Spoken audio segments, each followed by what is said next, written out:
Il est très important que l'homme qui évolue sente une valorisation dans sa vie. La connaissance est une chose. La compréhension de la vie est une chose. Mais la valorisation de soi est extrêmement importante afin que la connaissance évolue dans le cadre d'une perspective réelle pour l'homme en évolution de conscience. Si l'homme n'en arrive pas à se valoriser dans la vie, c'est-à-dire à appliquer son énergie créative à la définition et à la manifestation d'un bien-être sur le plan matériel, quelle que soit la connaissance qu'il possède, quel que soit le niveau philosophique auquel il a accès, il sentira toujours en lui-même une dévalorisation et la connaissance n'aura pas réussi à lui donner ce qu'elle doit lui donner, c'est-à-dire l'équilibre parfait entre le plan matériel et les plans subtils de la conscience. La connaissance est un outil de travail. Elle fait partie de la transformation de l'homme. Elle sert au perfectionnement de sa conscience. Mais la valorisation de l'homme, la valorisation de sa vie, la valorisation réelle de sa vie, doit finalement, au cours de l'évolution, s'imprimer dans son expérience, afin que l'homme puisse bénéficier de la conscience, de la connaissance interne de la vie, mais aussi des choses du plan matériel. Si l'homme n'en arrive pas dans sa vie à se valoriser, c'est-à-dire à découvrir les aspects de sa conscience qui doivent être sur le plan égoïque manifestés de façon harmonieuse avec son intérieur, il aura parcouru un grand chemin, un long chemin, au bout duquel il y aura encore des illusions. Pour que la valorisation de l'être soit réelle, pour qu'elle soit la conséquence de l'évolution de sa conscience et de ses connaissances profondes, il faudra que l'homme en arrive à percevoir la valeur réelle de ses besoins sur le plan matériel. Et la valeur réelle de ses besoins ne coïncide pas nécessairement avec des idées préconçues, c'est-à-dire des idées qui sont encore mortes et qui ne sont pas arrivées au stage de l'idée vivante. C'est lorsque l'homme sera arrivé au stage de l'idée vivante que la valorisation de sa conscience sera manifestée et que ses besoins sur le plan matériel coïncideront parfaitement avec cette conscience, de sorte qu'alors la valorisation de l'homme sera réelle, fondamentale et parfaitement équilibrée avec sa science intérieure. La valorisation de l'homme nouveau n'a rien à voir avec la philosophie. Ce n'est pas une qualité idéalisée de la conscience. C'est un aspect profondément harmonisé de la conscience avec la matière, de la conscience avec le monde, de la conscience avec les formes dans le monde. Et pour que l'homme nouveau en arrive à travailler sur le plan matériel et à sentir en lui finalement une valorisation réelle de son moi et une exécution créative de son énergie, il lui faudra prendre conscience qu'il n'y a pas d'alternative à la valorisation réelle, que cette valorisation est le produit d'une transformation profonde de son être, au bout duquel ou au bout de laquelle se manifeste l'homme dans son intégralité. Chez l'homme de la Terre, la valorisation, qui est d'ordre culturel ou social, fait partie des illusions karmiques de l'ego. Pour l'homme conscient, une telle valorisation n'a pas pour lui, chez lui, de poids. Éventuellement, l'homme conscient verra à travers l'illusion de la fausse valorisation. Mais la valorisation réelle, ou l'expression créative de la conscience à travers un ego parfaitement équilibré sur le plan mental et sur le plan émotionnel, sera le produit d'une longue lutte contre la désaffection de ces idées mortes et l'évolution de ces idées vivantes. Les idées vivantes de l'homme, ou les idées nées d'une conscience équilibrée, ne peuvent pas aller à l'encontre de ses besoins, ne peuvent pas aller à l'encontre de sa conscience, donc ne peuvent pas aller à l'encontre de quoi que ce soit en lui-même. alors que les idées mortes de l'homme peuvent aller à l'encontre de la conscience, peuvent aller à l'encontre de ses besoins réels. Donc, ces idées mortes doivent être, pour l'homme ou chez l'homme, réalisées, afin que la valorisation de son être soit fondée sur le roc solide de l'intelligence, de la volonté, en relation avec des événements qui sont finalement, planétairement ou astrologiquement, dans une quadrature idéale. La raison pour laquelle la valorisation de l'homme face à lui-même est si longue à se manifester, c'est parce que cette valorisation, justement, doit être faite par rapport à lui-même seulement. L'homme ne peut pas se valoriser dans la vie par rapport à la société, par rapport à ses demandes, par rapport à ses statuts, par rapport à ses conventions. L'homme nouveau se valorisera par rapport à lui-même et ceci demandera une longue transformation de son corps émotionnel et de son corps mental. Parce que l'ego est foncièrement un aspect insécure de l'être total. Et comme l'ego est insécure, la transmutation de l'émotion et du mental inférieur est essentielle afin d'éliminer les voiles superflus de la conscience pour que finalement se manifeste à travers l'homme sa propre lumière.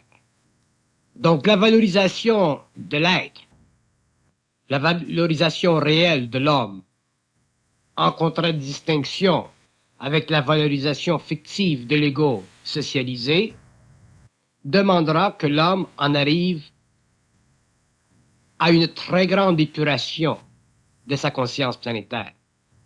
Et lorsque cette épuration sera très avancée, l'homme sentira en lui naître une nouvelle flamme, c'est-à-dire une nouvelle façon chez lui de se mesurer.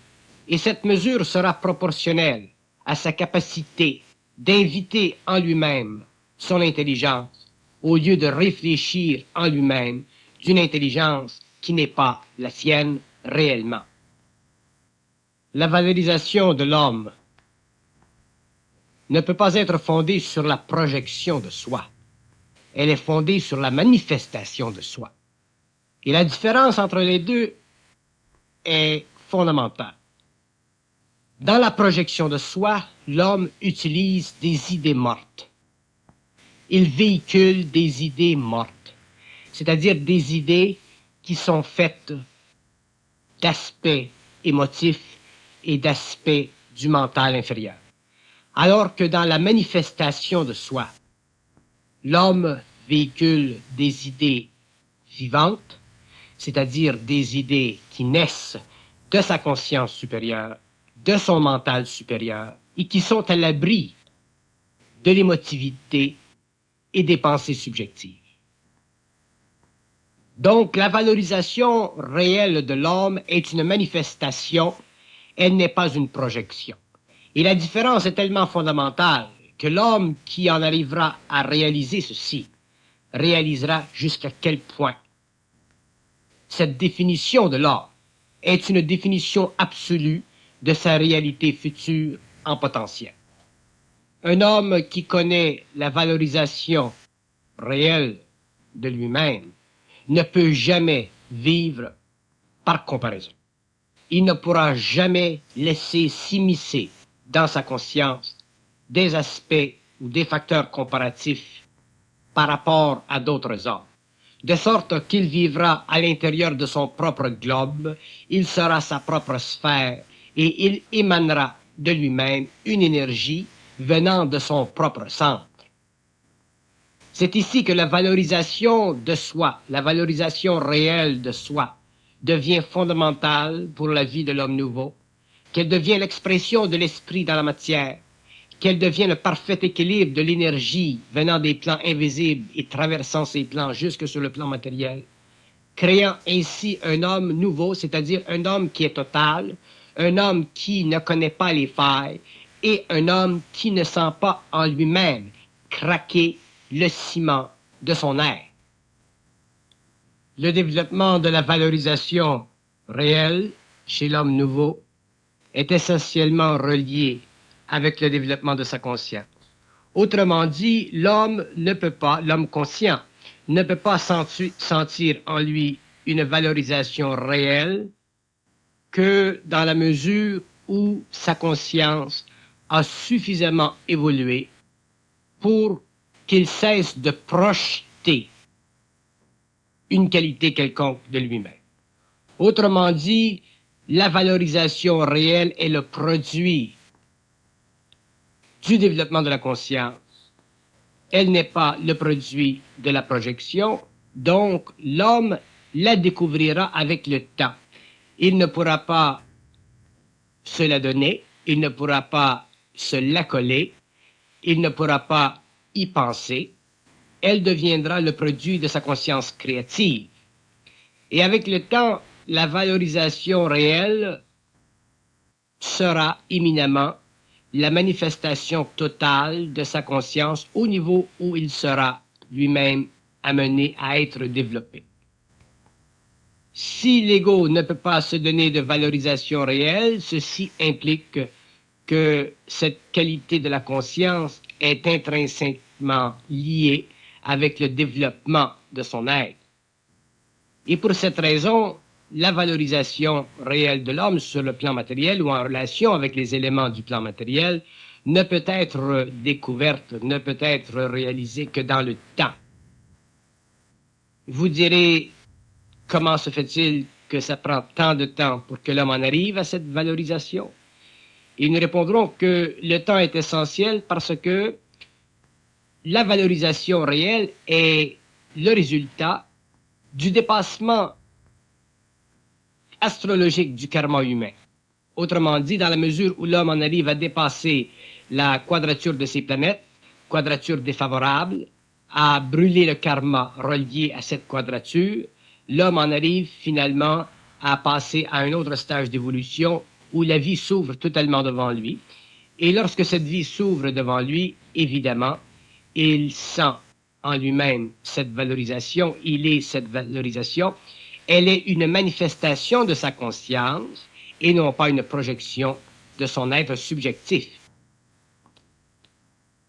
L'homme nouveau découvrira que l'évolution de sa conscience est proportionnelle à l'attribution de son énergie à travers ses plans. C'est-à-dire que plus il sera réceptif à son énergie, autant sur le plan mental que sur le plan émotionnel, autant il sera capable de percevoir ses modalités et, en fin de compte, pourra en récolter le bénéfice.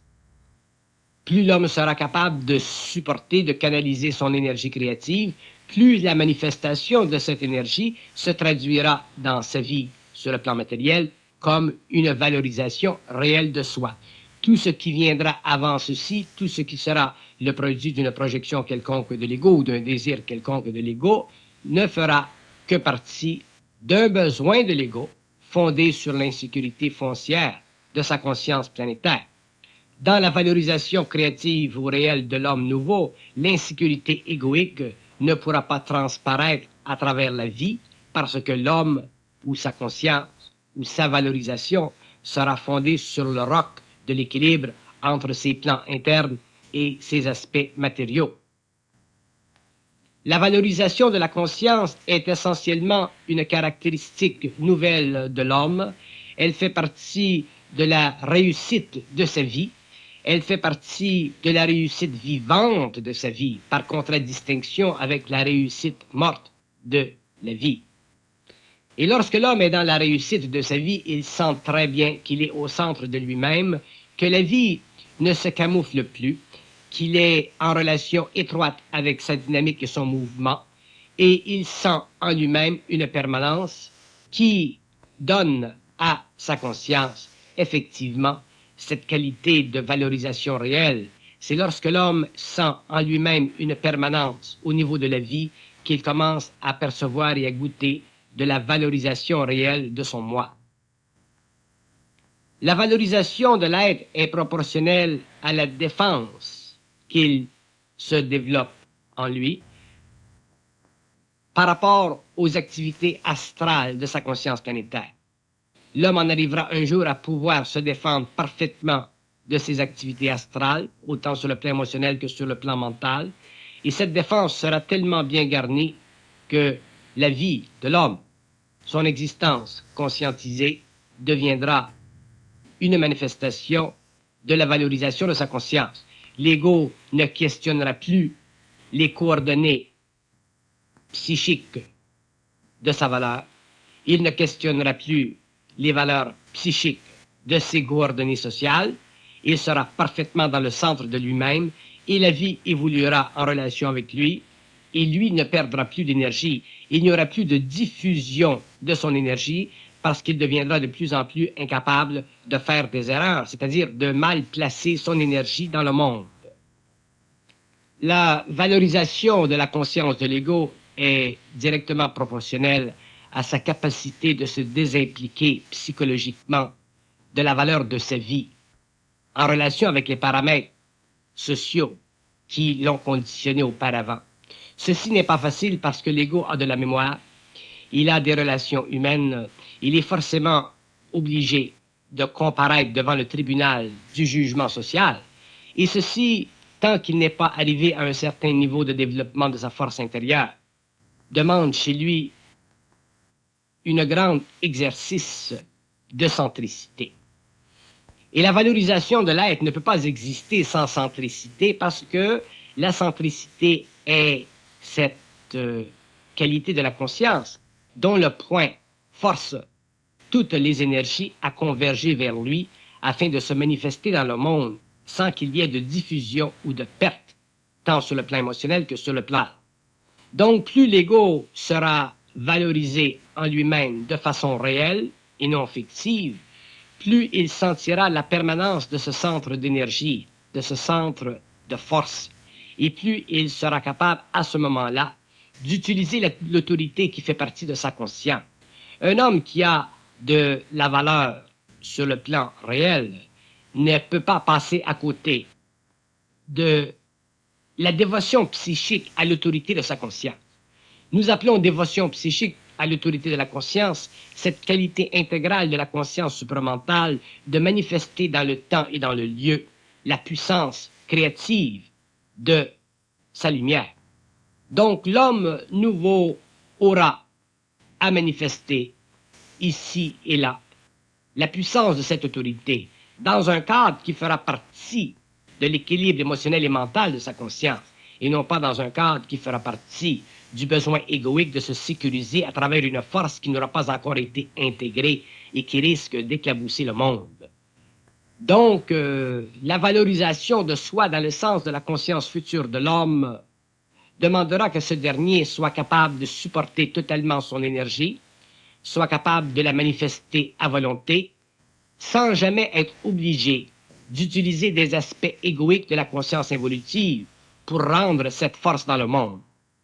Si c'est le cas, l'homme découvrira à la longue qu'il n'est pas parfaitement centrique, que sa force est fausse et elle sera facilement défaite par des êtres qui auront compris les lois de la lumière. La valorisation réelle de l'ego ne peut pas être décousue. Elle ne peut être qu'unifiée. Elle ne peut être que la résultante de la déprogrammation graduelle de l'émotion et de la mentalité inférieure. Cette valorisation constitue pour l'homme nouveau la première étape vers l'évolution consciente de son mental. Elle constitue la première étape parce qu'elle se rapportera dans un premier lieu à l'élaboration d'un plan de vie matériel pouvant lui donner accès à une forme d'abondance et à une permanence de travail directement reliée aux exigences de sa conscience sensibilisée. Au fur et à mesure où l'homme évoluera, au fur et à mesure où la conscience supramentale se manifestera sur le globe, cette valorisation de l'ego deviendra haute, elle deviendra plus transparente et elle deviendra de plus en plus occulte. Et viendra le jour où la valorisation de l'homme ne sera plus nécessaire, parce que sa conscience passera du plan matériel de la conscience mentale au plan éthérique de la conscience supramentale. Mais en attendant que l'homme en arrive à cette étape de l'évolution future, il lui sera nécessaire de toucher ou de mettre le doigt sur cette valorisation de l'être afin qu'il puisse, sur le plan égoïque conscientisé, sentir que sa vie est finalement dans un grand tournant, sentir que sa vie est arrivée à un point d'excellence et aussi sentir que sa vie fait partie d'une dimension qui se rattache à elle sans que, pour le moment, il puisse en prendre conscience parfaitement. Mais les énergies de la conscience supramentale, devenant de plus en plus subtiles, de plus en plus perceptibles, donneront à la valorisation de l'être une conscience nouvelle de la relation entre l'invisible et le matériel. Un être qui a le moindrement de valorisation réelle sent en lui la connexion entre l'invisible et le matériel. Il sent la pulsation de l'énergie à travers ses centres. Il sent la présence du double à travers son énergie. Il sent de plus en plus cette présence. Et un jour, l'homme viendra face à face avec ce double et il passera du plan matériel au plan éthérique.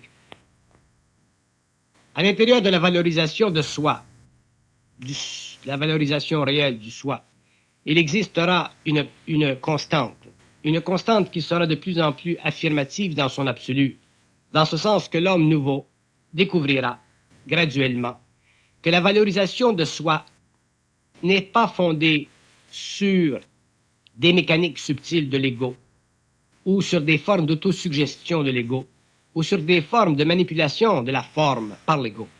Il réalisera que cette valorisation de soi est intrinsèquement un mouvement gradué vers la fusion, un mouvement de plus en plus gradué vers l'unicité de la conscience, donc vers la totalité éventuelle de l'homme. C'est à partir de ce moment-là que l'homme commencera à ne plus réfléchir sur les aspects de la vie qui mettent en conflit ses intérêts personnels et ses besoins personnels. Dans ce sens que l'homme verra que la vie est effectivement une force qui marche devant lui, une force qui lui ouvre des portes, une force qui est toujours présente, toujours active, toujours créative, une force qui n'a pas besoin d'être priée afin de se manifester parce qu'elle est là présente en lui. Le jour où l'homme réalisera ceci, il sera déjà sur la terre un être très créatif et sa conscience créative sera égale à ce que nous pourrions appeler la première étape de la seconde fondation. Mais l'évolution de la conscience de l'homme vers la valorisation totale de son moi exclura de ses aspects psychologiques les besoins sur le plan du corps de désir de se manifester agressivement. Autrement dit, lorsque l'homme sera conscient de la valeur de lui-même sur le plan réel, toute forme d'agressivité disparaîtra de sa conscience.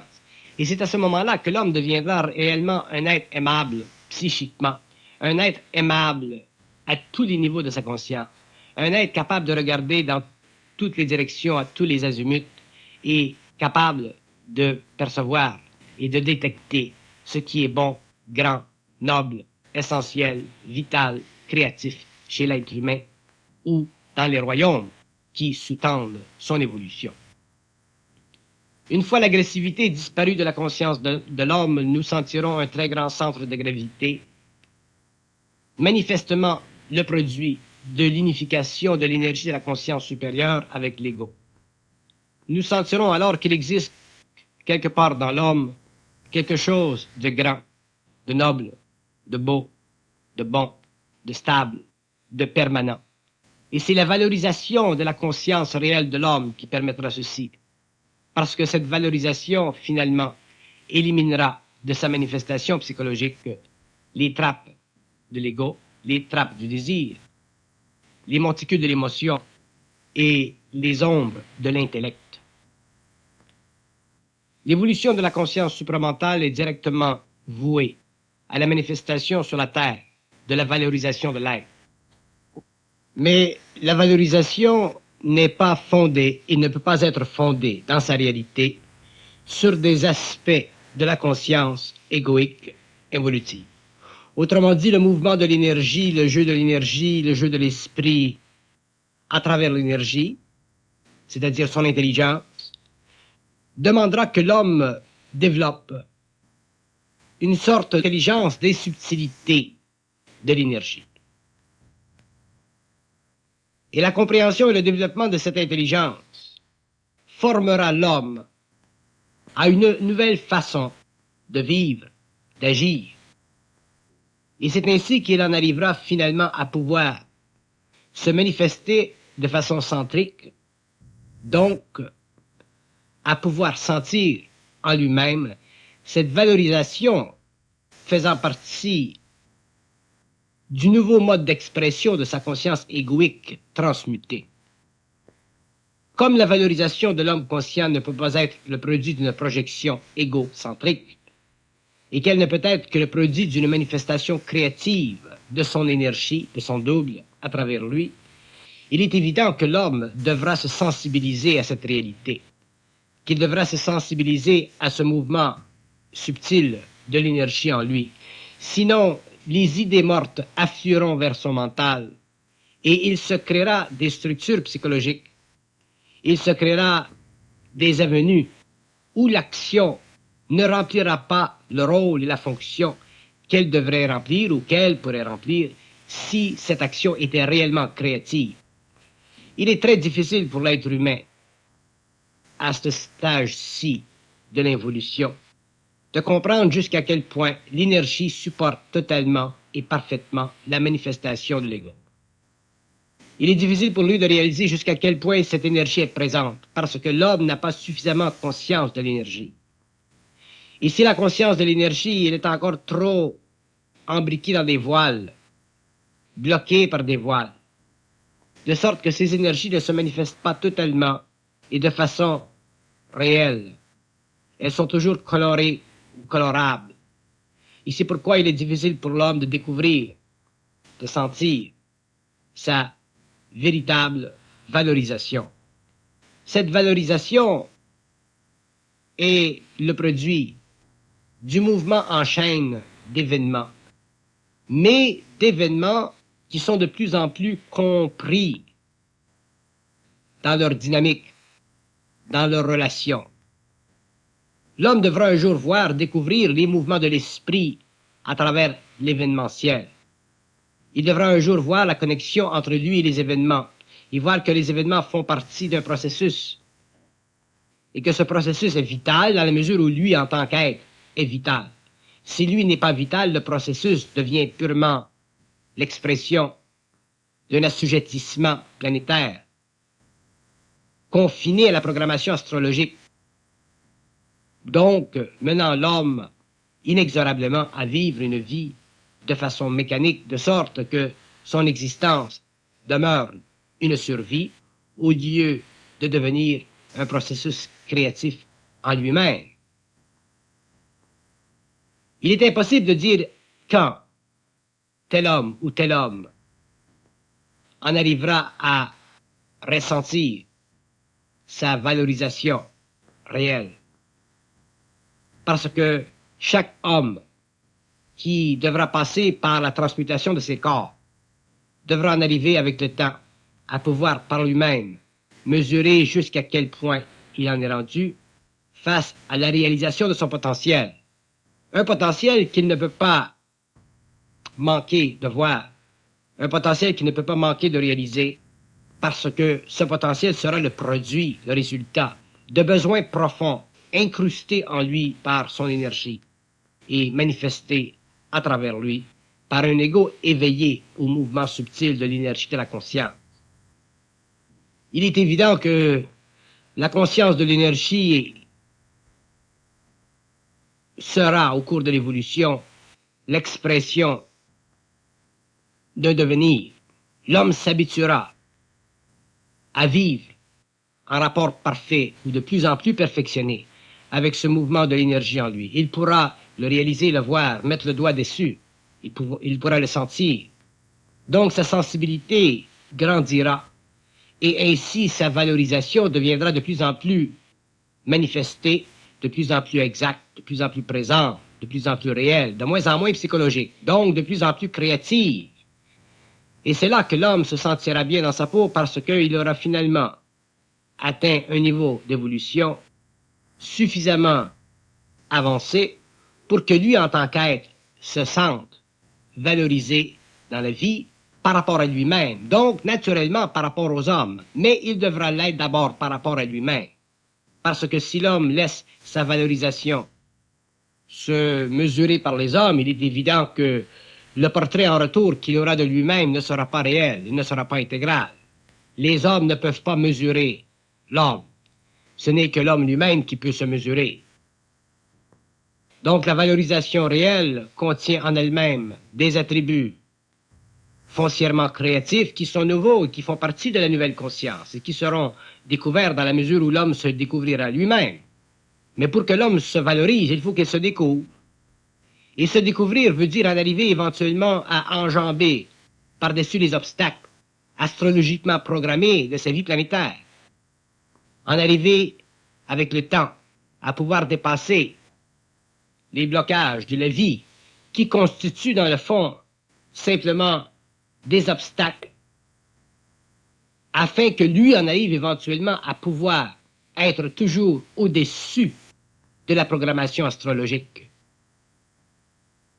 Se valoriser soi-même ou avoir une valeur réelle de soi-même veut dire être capable de comprendre et d'être au-dessus des obstacles posés par la programmation astrologique de l'homme.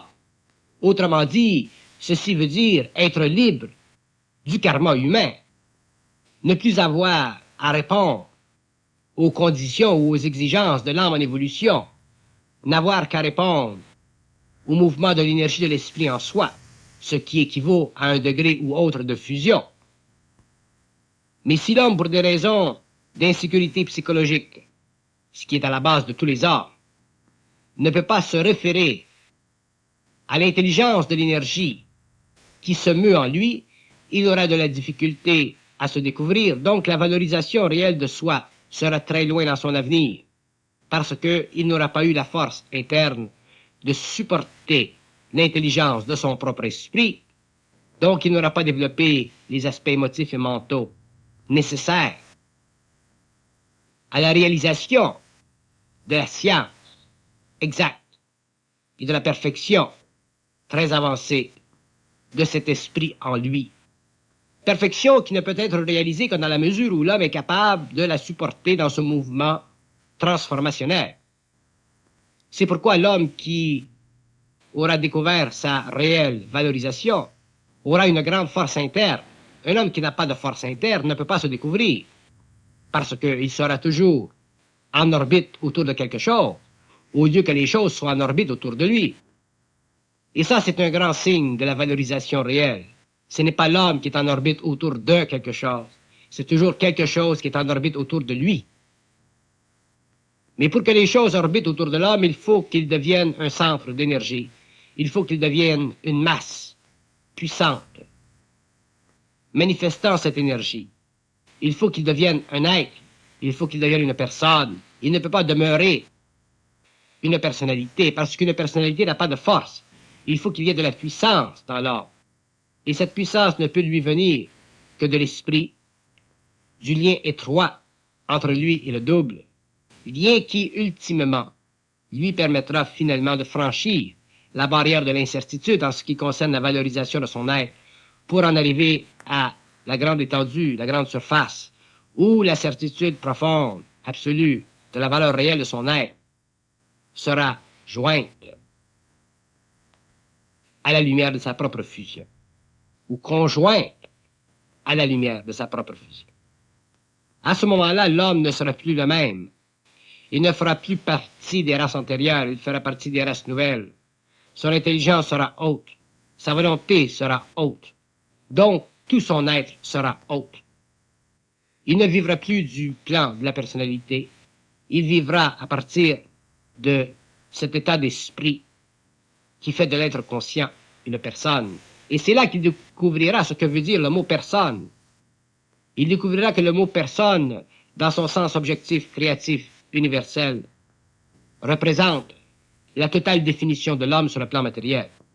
Un jour, lorsque l'homme passera d'un plan à un autre, la personne sera formée, et c'est ceci qui lui permettra d'avoir accès à des dimensions parallèles où l'esprit sera libre d'utiliser le corps ou le véhicule éthérique de l'homme pour donner à ce dernier accès à des dimensions faisant partie d'autres espaces et d'autres temps.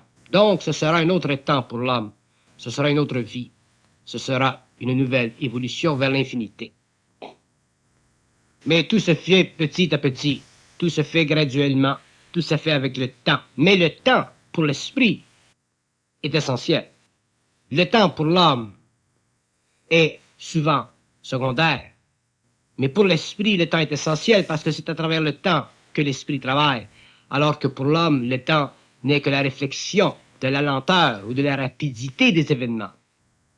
C'est pour ça que la valorisation réelle de l'homme tiendra compte du temps, alloué par l'esprit pour la transformation de ses corps. Mais si l'homme ne perd pas de vue l'importance du temps, s'il ne perd pas de vue la présence de l'esprit, il ne perdra pas de vue son devenir, même si aujourd'hui il n'est pas capable de l'encadrer, de le saisir, de mettre le doigt dessus. Et ce devenir sera l'expression de la valorisation réelle de lui-même. Ce sera la manifestation dans le monde d'une union, d'une unicité entre l'esprit et la matière. Ce sera la fin de l'évolution égoïque de l'homme planétaire et le début d'une grande manifestation créative de l'homme, où ce dernier se sentira réellement au-dessus de l'ancienne vie. Il sentira qu'il est au-dessus de l'ancienne vie. Ceci ne peut pas être décrit dans des mots, parce que ceci fait partie de l'expérience nouvelle de l'homme.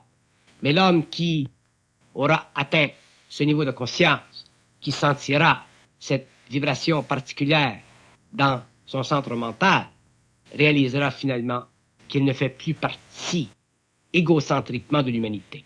Donc la valorisation réelle de son être sera atteinte, ce que les anciens ont cherché pendant des siècles, ce que les anciens ont voulu développer philosophiquement pendant des siècles, mais que l'homme nouveau, finalement, en arrivera à vivre parce qu'il aura passé de l'involution à l'évolution, où les voiles astraux, les voiles subtils de la spiritualité auront été remplacés par la puissance mentale et créative de l'homme finalement fusionné.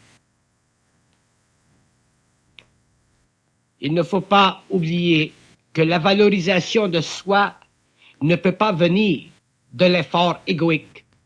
La valorisation de soi provient de la transformation du corps mental et du corps émotionnel de l'homme. Donc, ça ne peut pas être une projection égocentrique de l'ego. Ce ne peut être qu'une manifestation créative de ce dernier, mais manifestation créative qui est le produit d'une fusion grandissante sur le plan matériel. C'est pourquoi la valorisation de soi ne peut pas se manifester, se faire à court terme. Elle se fera à long terme, mais elle deviendra de plus en plus manifeste dans la mesure où l'homme deviendra de plus en plus capable de supporter sa réalité, c'est-à-dire le mouvement subtil de son énergie à travers un ego qui souvent voudrait que cette même énergie se manifeste autrement. Mais elle ne peut pas se manifester autrement parce que l'ego n'a pas les corps pour la recevoir. Il n'a pas les corps pour la canaliser. Donc, ces corps doivent être construits. Il suffit donc à l'homme nouveau de savoir que demain, devant lui, il y a un devenir et que ce devenir fait partie de sa propre valorisation. Donc, instinctivement, l'homme nouveau doit savoir que demain, il sera réel. Il doit savoir que demain, il sera capable, dans le monde, de se manifester. Mais si, en attendant, il essaie de se projeter trop rapidement, il fera face à un mur, il fera face à des obstacles qui le ramèneront en arrière, lui feront voir qu'il y a encore en lui des failles et que ces failles doivent être éliminées afin qu'il devienne un avec lui-même.